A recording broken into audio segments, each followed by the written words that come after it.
Hello there. What the flock is happening, beautiful people? It's your favourite internet seagull, Breezy, bringing you something a little different.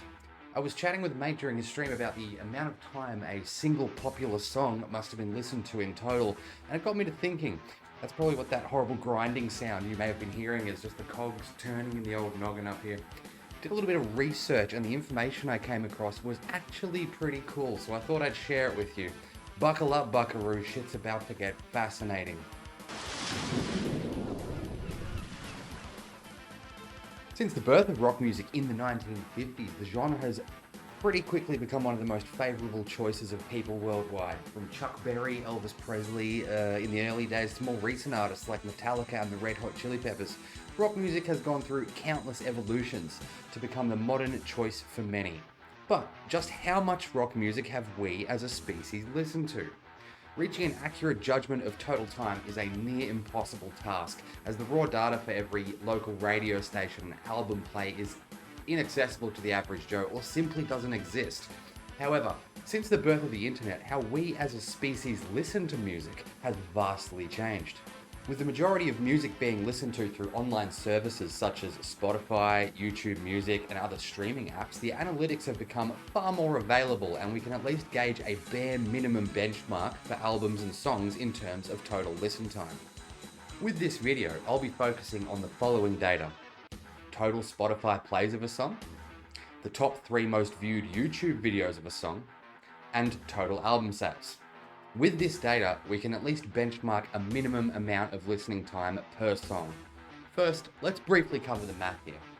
We'll have to make a few assumptions, like each song being listened to in full for every play, as well as the average album playthroughs per person being about 4. If we add together the total plays per song, multiply by the length of the song in seconds, convert that to minutes, given that there is 525,600 minutes per year, we can quickly reach a result of how many years each song has been listened to in total. Time is great like that, very consistent. It's important to keep in mind that these figures are most likely the tip of the iceberg, but should give you a glimpse on just how popular some of your favourite artists are, and the impact their art has had on us as a species. As a final note, I'll be using MIDI renditions of the music showcased in order to avoid any copyright strike shenanigans from the artists or labels. I'm gonna copy strike this guy. I'll put link to the actual songs in the description below the video if you're unfamiliar with the material. Feel free to check them out after the video. With the formalities out of the way, let's swoop in and take a look at the numbers, shall we?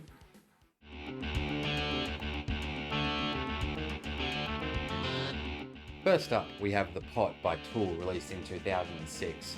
With a total of 57 million Spotify plays, the top 3 YouTube videos sharing a combined 32.8 million views, and around 2 million album sales, we can safely say that this particular track has been listened to for at least a total of 1,188 years. To give some perspective, this would date us back to about the 9th century AD, around the time the Old English epic poem Beowulf was first written, and roughly when the first large-scale Viking attacks on Europe began. I told you this was going to get wild.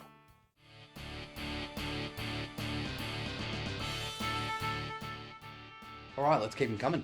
The next track is fellow Aussies Wolfmother's Joker and the Thief, also released in 2006. Turns out that was quite the year for great music.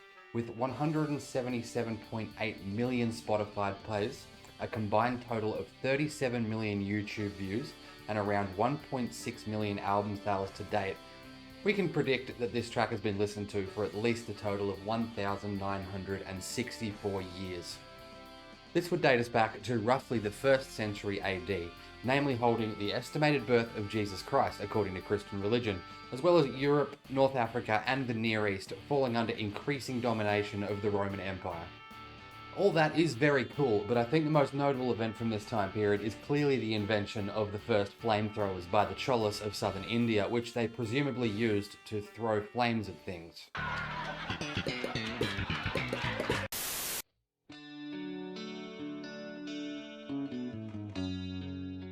Let's step things up a notch, shall we? The next song I want to talk about is Under the Bridge by the Red Hot Chili Peppers, originally released in 1992 on the album Blood, Sex, Sugar Magic. The juxtaposition of rather relaxing and melodic chord progression with darker lyrical content saw this particular song find worldwide popularity. How much so, I hear you ask? The song currently has 833.8 million Spotify plays, a combined YouTube view count of 312 million, and boasting 13 million total album sales. It's pretty safe to say that this track has been enjoyed for over 10,027 years in total globally. To contextualize this, 10,000 years ago, the first of primitive handmade pottery was being made by humans using clay and plant fibers, as well as initial agricultural development throughout the Americas. Notably, the domestication of early vegetables such as tomatoes, avocados, and potatoes. This is historically known as the Neolithic Revolution, and the new abundance of food led to a shift from humans living in small hunter-gatherer tribes to stable human settlements.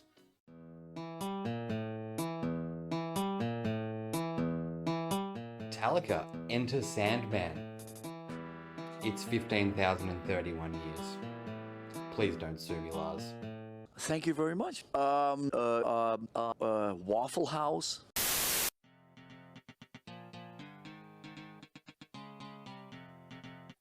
Moving right along, we're getting into some seriously big numbers, with the next track being Smells Like Teen Spirit by Nirvana. The opening track to the 1991 album Nevermind, the band's frontman Kurt Cobain has been quoted saying it was an attempt to write a song in the style of one of his inspiration, the Pixies. Due to the album topping the charts in multiple countries, it's been claimed by many as being pivotal in introducing grunge to a more mainstream audience. Teen Spirit was actually a deodorant fragrance from the early 90s, although the band was completely unaware of this at the time of writing and misinterpreted it more as a revolutionary slogan. But just how revolutionary was Smells Like Teen Spirit? Here's the numbers. On Spotify, the track has an unbelievable 1.1 billion plays, with the top 3 YouTube videos copying 312 million views between them. Album sales approaching an estimated 30 million. From these figures, we could presume that the song itself has been listened to for 25,427 years.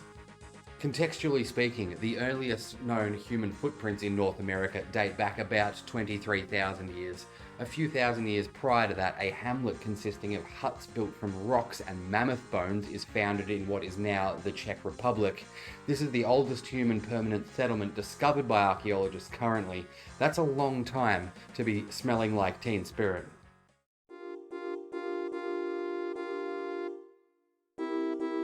Okay, to wrap things up, what would any rock list be without including the best of the best, the cream of the crop? The musical masterminds Queen. Releasing their track Bohemian Rhapsody on the 1975 album A Night at the Opera, the song has been critically acclaimed as one of the best and most successful rock songs of all time.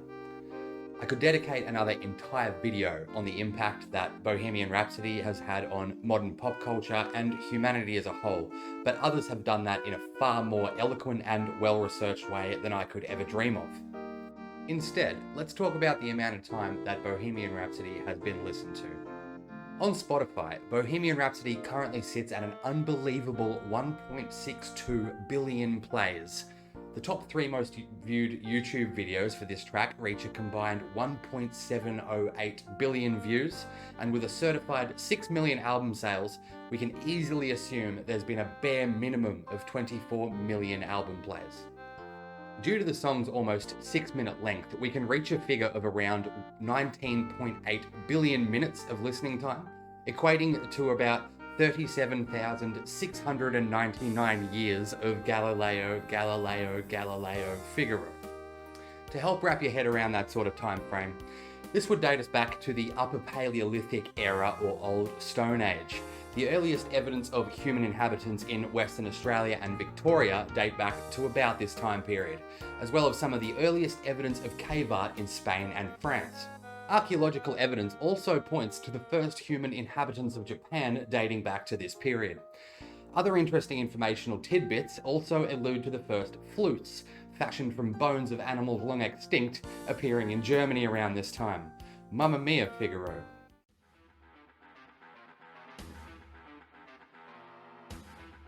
And with that, I feel like I've summed up the point I wanted to make with this video, giving you just a glimpse of the sheer amount of rock music being listened to over the course of merely the last 40 to 50 years of human existence. I hope you enjoyed watching and learning as much as I enjoyed making this sort of video. As I'm new to this kind of content, any constructive criticism is greatly helpful. I'd also hugely appreciate it if you could leave a like if you enjoyed it. This helps the channel to beat the mighty algorithm. Please also consider subscribing if you'd like to see more content from your favourite internet seagull. I stream on Twitch weeknights from 8 PM Australian Eastern Standard Time and would love you to join our friendly and close-knit community if that's your sort of vibe. But for now, I've got to fly back to my flock. There's hot chips aplenty to steal from unsuspecting beachgoers, so with that, my name's Seabreeze and you are a legend.